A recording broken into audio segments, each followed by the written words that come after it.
Sosok anggota Komisi 1 DPR Hillary Brigitta Lasut menjadi sorotan publik. Pasalnya, keinginannya untuk dikawal Tentara Nasional Indonesia atau TNI menuai kritikan publik.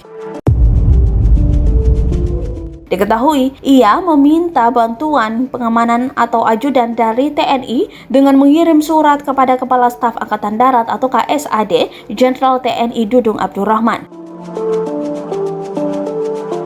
Hal tersebut dibenarkannya melalui akun Instagram pribadinya. Ia mengonfirmasi surat yang dikirimnya. Benar, saya menyurat ke KSAD untuk memohon bantuan pengamanan sesuai dengan Permen nomor 85 tahun 2014. Tulis Hillary dalam akun Instagramnya @HillaryBrigitta, dikutip dari kompas.com pada Kamis 2 Desember 2021.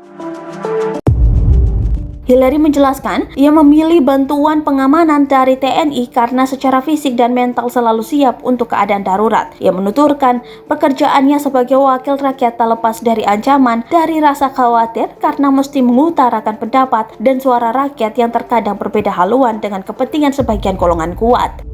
Kalau ditanya kenapa, jujur, saya harus mengakui cukup tidak mudah untuk menjadi seorang perempuan berusia 20 tahunan dan belum menikah, khususnya di dunia politik yang dinamis dan tidak tertebak, ujar Hillary.